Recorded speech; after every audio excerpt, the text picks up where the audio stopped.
Baik, terima kasih atas kesempatannya. Saya akan membacakan materi tentang dasar-dasar jaringan. Seringkali kita mendengar kata internet. Sekilas mungkin kita akan berpikir bahwa yang namanya internet merupakan sebuah jaringan yang sangat besar dan terdiri dari banyak komputer. Atau bahkan bagi orang yang awam, internet sering diartikan sebagai browsing, chatting, dan lain-lain. Pengertian ini merupakan sebuah pandangan yang kurang benar, karena sebenarnya internet adalah kumpulan dari jaringan-jaringan kecil dan besar yang saling terhubung secara real-time atau terus-menerus di seluruh dunia. Dalam suatu sistem jaringan, di mana seluruh komputer saling berbagi data dan resource satu sama lain sehingga tercapai efisiensi dalam pemanfaatan teknologi, amat dibutuhkan perangkat-perangkat khusus dan instalasi tertentu. Selanjutnya, tujuan dari jaringan. Yang pertama, berbagi perangkat printer atau hardware, berbagi perangkat lunak atau software, berbagi saluran komunikasi atau internet, berbagi data dengan mudah, memudahkan komunikasi antar pemakai jaringan. Jenis-jenis jaringan komputer berdasarkan skala.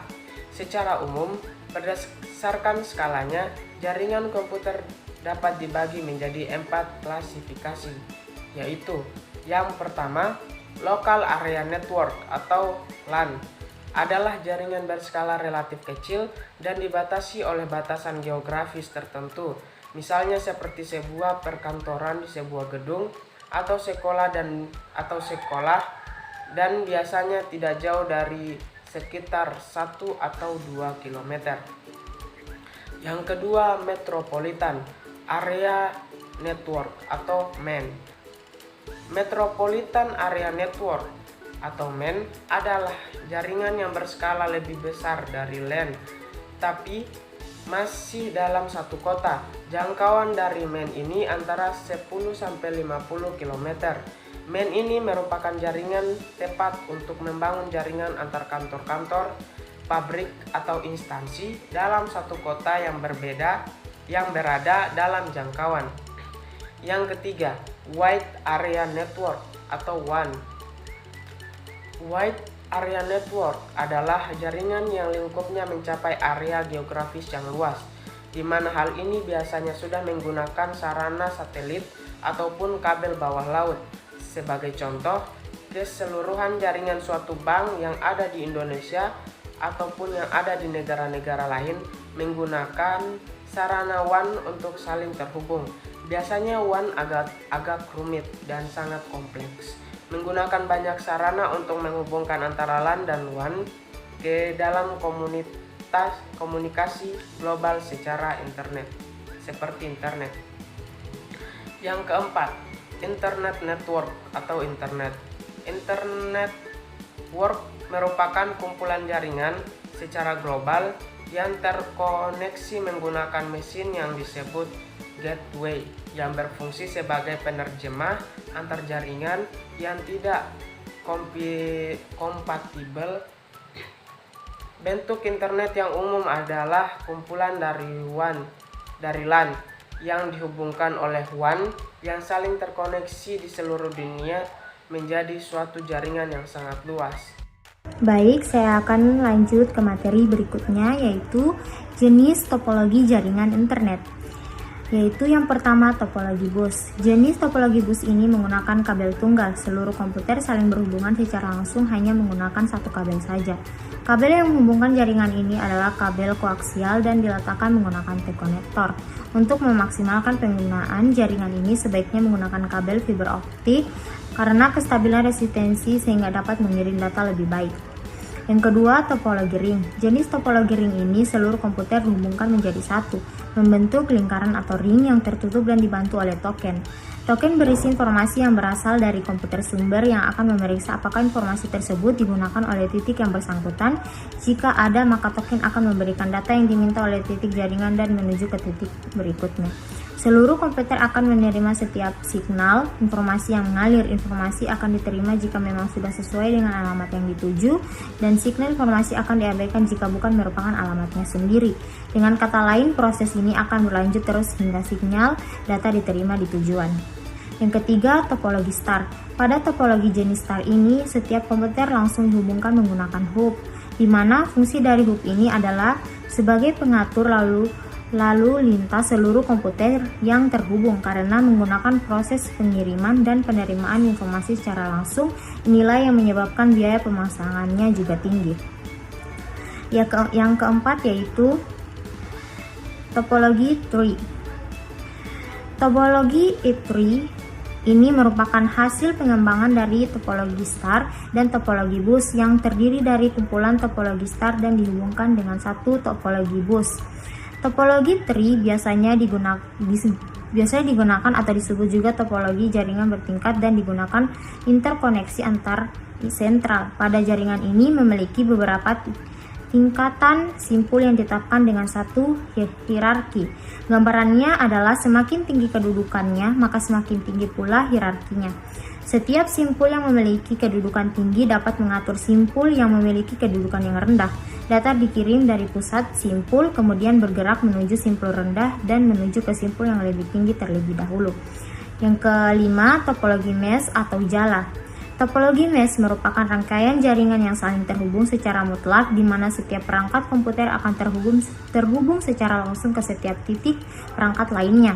Setiap titik komputer akan mempunyai titik yang siap untuk berkomunikasi secara langsung dengan titik perangkat komputer lain yang menjadi tujuannya. Yang terakhir yaitu topologi linear. Topologi ini merupakan perluasan dari topologi bus, di mana kabel utama harus dihubungkan ke tiap titik komputer menggunakan T-konektor. Topologi tipe ini merupakan jenis yang sederhana menggunakan kabel Regi 58. Baik, selanjutnya akan dilanjutkan oleh teman saya. Baik, terima kasih. Saya Siti Sukmadewi dengan NIM S1A1211068.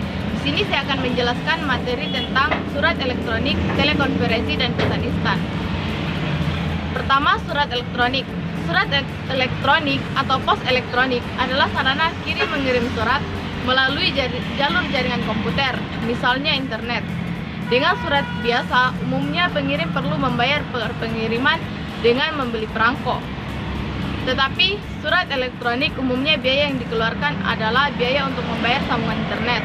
Tapi ada perkecualian, misalnya surat elektronik ke 8 genggam. Kadang pembayarannya ditagih per pengiriman. 2. Sejarah surat elektronik. Surat elektronik sudah mulai dipakai di tahun 1960-an. Pada saat itu, internet belum terbentuk. Yang ada hanyalah kumpulan mainframe yang terbentuk sebagai jaringan. Mulai tahun 1980-an, surat elektronik sudah bisa dinikmati oleh khalayak umum. Sekarang ini banyak perusahaan pos di berbagai negara menurun penghasilannya disebabkan masyarakat sudah tidak memakai jasa pos lagi. 3. Etika penggunaan surat elektronik. 1. Jangan mengirim surat elektronik dengan lampiran yang terbesar lebih dari 512 KB. 2. Jangan mengirim lanjut atau forward surat elektronik tanpa berpikir kegunaan bagi orang yang dituju. 3. Selalu isi kolom subjek, jangan dibiarkan kosong. 4. Dalam mengutip tulisan orang lain, selalu usahakan mengutip seperlunya. Jangan mau gampangnya mengutip seluruh tulisan orang itu. 5. Jangan menggunakan huruf kapital karena dapat menimbulkan kesan Anda berteriak. 6. Gunakan kata-kata dengan santun. Ada kalanya sesuatu yang kita tulis akan terkesan berbeda dengan apa yang kita maksudkan. Terima kasih. Baiklah, saya akan mempresentasikan materi tentang telekonferensi dan pesan instan. Telekonferensi dalam telekomunikasi merupakan pertemuan berbasis elektronik secara langsung atau live di antara dua atau lebih partisipan manusia atau mesin yang dihubungkan dengan suatu sistem telekomunikasi yang biasanya berupa saluran telepon. Penggunaan telekonferensi memiliki kelebihan efektivitas biaya dan waktu. Telekonferensi dapat berbentuk konferensi audio atau konferensi video. Konferensi audio merupakan salah satu jenis telekonferensi di mana seseorang dapat melakukan percakapan interaksi di dalamnya. Dengan audio konferensi ini, seseorang dapat berbicara dengan lebih dari satu orang melalui speaker. Dalam konferensi video, para partisipannya dapat saling melihat gambar atau video dan saling mendengar melalui peralatan kamera, monitor, atau pengeras suara masing-masing. Kemudian pesan instan. Pesan instan dalam bahasa Inggris adalah instant messaging. Adalah sebuah teknologi internet yang memungkinkan para pengguna dalam jaringan internet untuk mengirimkan pesan-pesan singkat secara langsung pada saat bersamaan atau real time dengan menggunakan teks kepada pengguna lainnya yang sedang terhubung ke jaringan yang sama. Baik, terima kasih. Saya akan membacakan materi tentang sejarah instant messaging. Perkembangan instant messaging diawali ketika mulai maraknya orang menggunakan teknologi secara online pada awal tahun 1990 ketika orang-orang mulai meluangkan banyak waktu untuk mengakses internet. Para pengembang piranti lunak menciptakan sebuah software chatroom di mana suatu grup atau perorangan dapat melihat serta mengirimkan pesan kepada setiap orang yang ada pada room tersebut. Penyedia jasa online Quantum Link menawarkan fitur untuk dapat saling berkirim pesan dengan sesama pengguna komputer yang sedang online. Penerapan instant messaging ini memiliki dasar yang tidak jauh beda, yaitu sebuah chatroom yang ditunjukkan untuk dua orang. Instant messaging dimulai meledak di internet pada November 1996, yaitu ketika Mirabilis memperkenalkan ICQ yang merupakan sebuah instant messaging yang dapat dipergunakan secara gratis bagi setiap orang pada tahun 1997. AOL menjadi pioner dalam komunitas online. Hal ini dikarenakan AOL memberikan kemampuan bagi pengguna untuk dapat melakukan komunikasi dalam waktu yang sama dalam sebuah chatroom dan instant messaging. Model ICQ inilah yang kemudian menjadi dasar penting dalam penggunaan instant messaging yang beredar sekarang ini.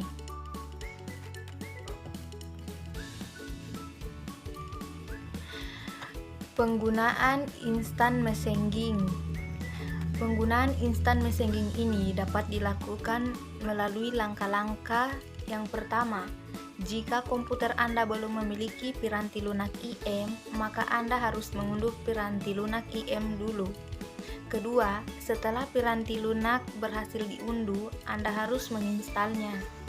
Setelah piranti lunak IM ada di komputer Anda, bukalah piranti tersebut. Begitu Anda terhubung dengan server, Anda dapat mengetik nama dan password. Jika ini pertama kalinya Anda terhubung, Anda harus melakukan pendaftaran terlebih dahulu untuk memperoleh akun yang digunakan sebagai langkah awal dalam menggunakan fasilitas ini.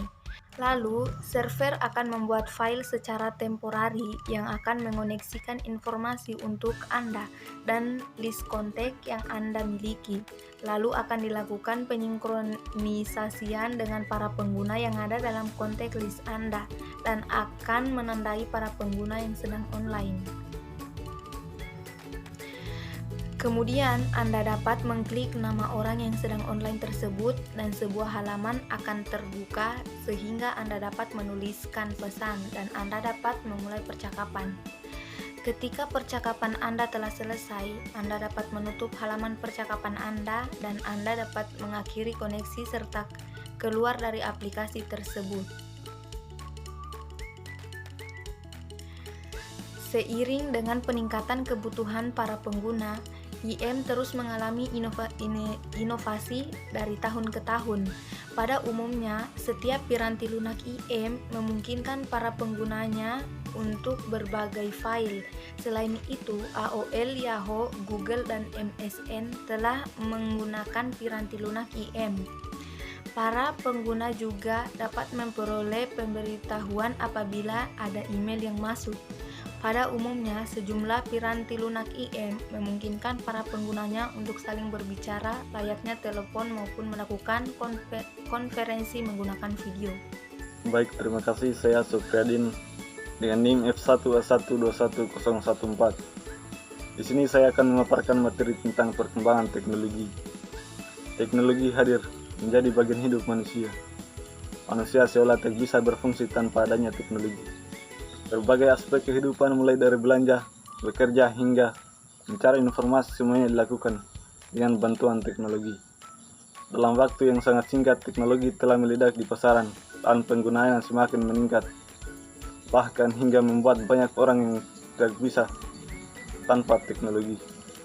Untuk memahami bagaimana manusia meninggalkan zaman kegelapan yang sebenarnya belum lama berselang ke tempat yang penuh dengan teknologi seperti sekarang ini. Penting untuk kita memahami bagaimana proses perkembangan teknologi. Penting untuk memahami perkembangan teknologi secara tahap demi tahap untuk sampai pada pemahaman mengenai ketergantungan manusia pada aspek ini. Tujuan mendorong perkembangan teknologi. Semua teknologi lahir dari sebuah tujuan. Misalnya mesin pencari diciptakan untuk memilah-milah jumlah data online. Dalam setiap perkembangannya, teknologi baru menggabungkan teknologi yang ada untuk menciptakan sesuatu yang lebih baik dari sebelumnya. Dan hal ini terus berlangsung hingga sekarang. Dengan kecepatan kilat dan evolusi teknologi, tidak heran banyak orang yang lantas berjuang untuk mengikutinya agar tidak ketinggalan. Melihat kembali ke tahun 1990-an, internet adalah komoditas baru yang belum bisa diakses oleh semua khalayak. Untungnya, karena semakin banyak orang yang menemukan nilai dan manfaat dari adanya internet, teknologi ini lantas dikembangkan sedemikian rupa sehingga menjadi seperti yang kita kenal sekarang.